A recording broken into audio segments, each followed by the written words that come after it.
Game of Thrones Season 6, Episode 6 is out. Let's have a look. Beyond the wall, Meera desperately tries to outrun the Whites, dragging Bran along behind her.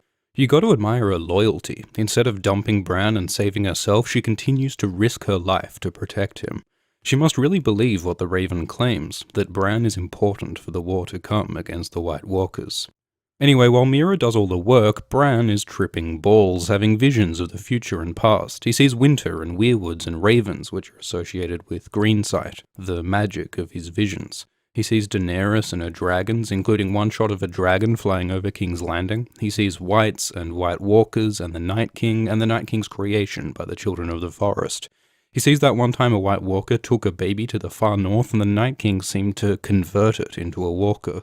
He sees the fall that crippled him and the deaths of his parents and his brother. He sees what's inside the Tower of Joy, though we'll have to wait till episode 10 to see more. And he sees Aerys Targaryen, the father of Daenerys and Viserys and Rhaegar. Aerys ruled as the king of Westeros before Robert, but he was mad and cruel. He loved to burn people alive. In fact, one of the people he burned was Rickard Stark, the father of Ned Stark, who we saw last episode. Rickard's death was one of the events that led houses Arryn Stark and Tully to rally behind Robert Baratheon and rebel against Aerys. The climax of this war was when Robert Baratheon killed Aerys' heir, Prince Rhaegar, at the Battle of the Trident. But Aerys himself didn't die until the later sack of King's Landing, when Tywin Lannister marched on the capital. During this battle, Aerys was killed by his own Kingsguard, a young Jaime Lannister. He murdered the king he was sworn to protect, then he sat on the Iron Throne, waiting to see who would come to claim the kingdom. We learn in Season 3, in that amazing bath scene, that the reason why Jaime killed Aerys is that Aerys had secretly placed caches of wildfire all over King's Landing. Wildfire is that explosive green stuff Tyrion used to blow up Stannis' fleet.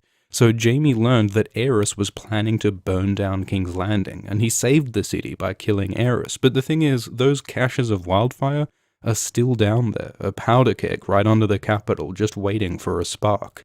And in Bran's vision, he foresees them exploding. Some readers believe that Cersei will try to light the wildfire, and that Jaime will have to kill her to stop her, fulfilling the Valancourt prophecy. But this shot of what's probably Dany's dragon Drogon over the city suggests that it might be dragon fire that sets off the wildfire. However it happens, by the time Dany takes the capital, there might not be much of a city left to rule. After all these visions, Bran unplugs from the Matrix and finds that the Whites are right behind him. It looks like they're gonna die, but then they're saved by a strange figure wearing black. Down in the Reach, Sam and Gilly head for Horn Hill, Sam's family home, and this is amazing for Gilly. All she's ever known before is Craster's Keep and Castle Black, such bleak, cold places, so the South is a whole new world for her. Sam is very nervous. He's bringing his girlfriend home to meet his parents, and while his mother and sister are lovely, his father is an abusive asshole who threatened to kill him for not being manly enough. Also, he has to lie about Gilly's son and say it's his when it's actually Craster's, and he has to hide the fact that Gilly is a wildling, so this homecoming is a stressful one for Sam.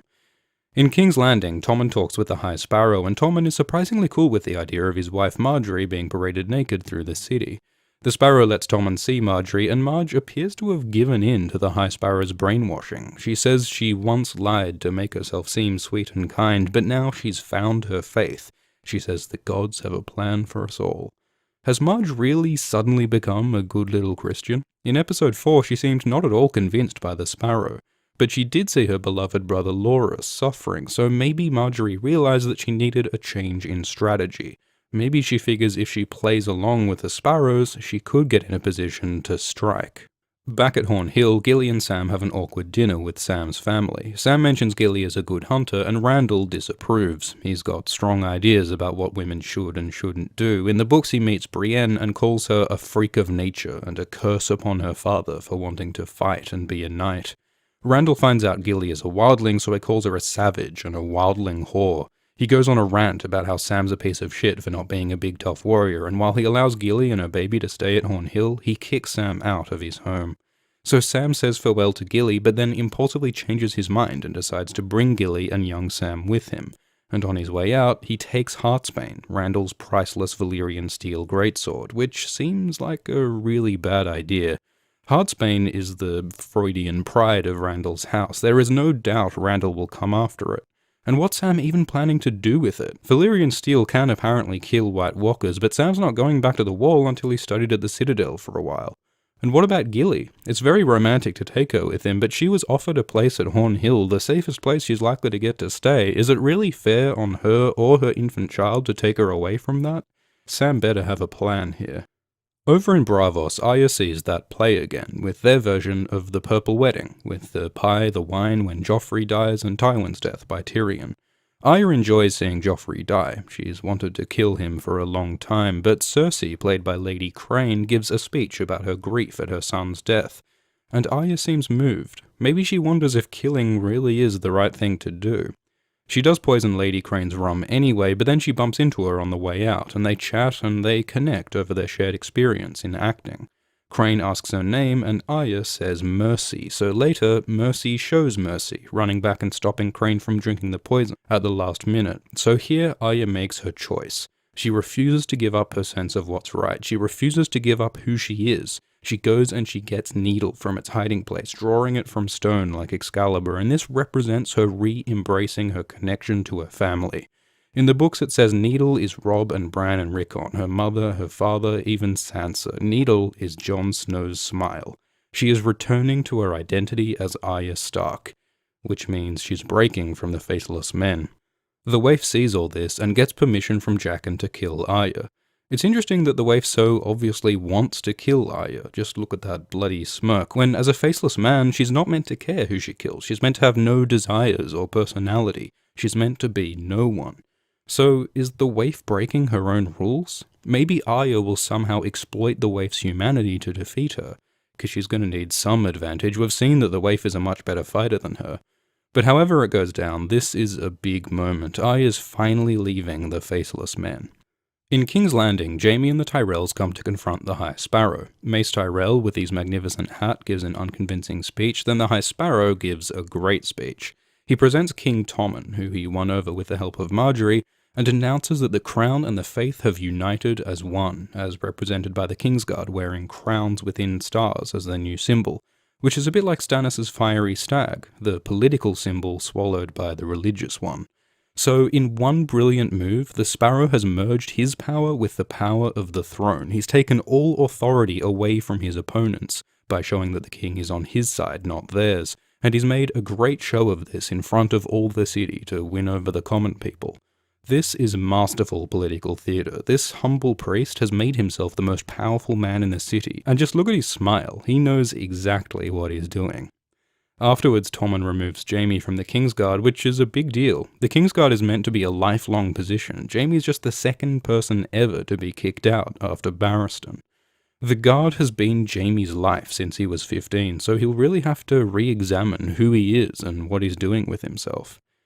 Then Tommen tells Jaime that he's being sent to the Riverlands to help Walder Frey.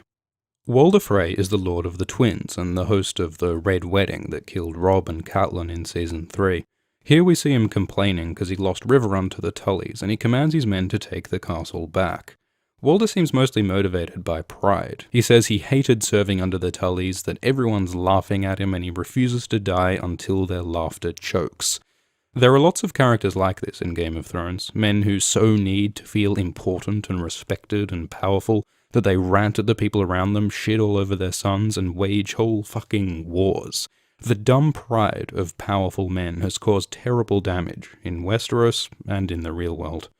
We see Black Walder Frey, who cut Catelyn's throat, and lame Lothar Frey, who stabbed Robb's wife Talisa, and we can probably expect these guys to meet a violent end one way or another. We also see Edmure. Edmure is Catelyn's brother and the head of House Tully. The Red Wedding was his wedding, and he's been imprisoned by the Freys ever since. So the Freys want Riverrun, which is currently held by Brynden Blackfish, apparently with the support of the Mallisters and the Blackwoods and the Brotherhood Without Banners. Riverrun's set up for a long siege, so Jaime's going to try and break the siege by convincing the Blackfish to give up the castle. There's some really cool dialogue in the books. We also know Brienne's on her way to try and recruit the Tullys, so it'll be interesting to see how Jaime and Brienne interact. We also get a scene between Jaime and Cersei. At first Jaime wants to try to take on the High Sparrow himself, but Cersei acts as a voice of reason, telling Jaime how much of a bad idea that would be. Cersei seems to have become more subdued this season. She's still really angry and hateful, but she's less obvious about it, which honestly probably only makes her more dangerous. Cersei mentions her upcoming trial by combat, and she's confident that her champion Robert Strong will succeed. But who will fight against him as the champion of the faith?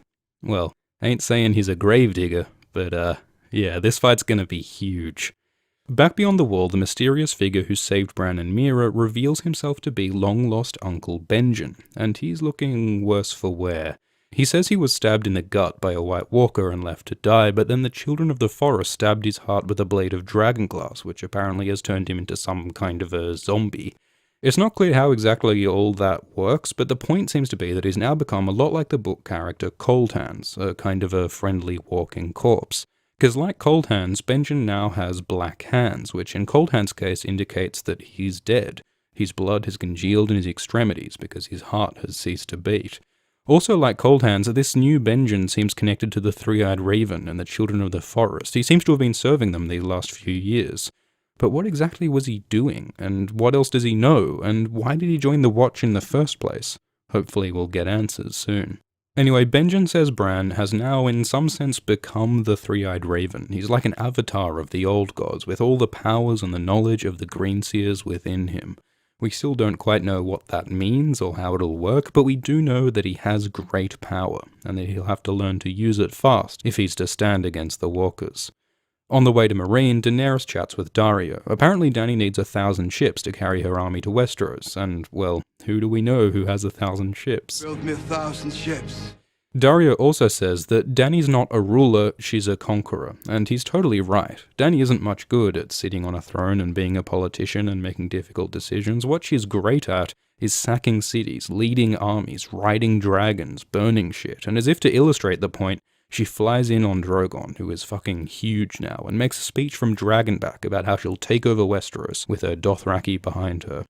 Which, you know, sounds nice in a speech, but we've seen what Dothraki conquest looks like. It's ugly. Homes are burned and pillaged, people are raped and killed.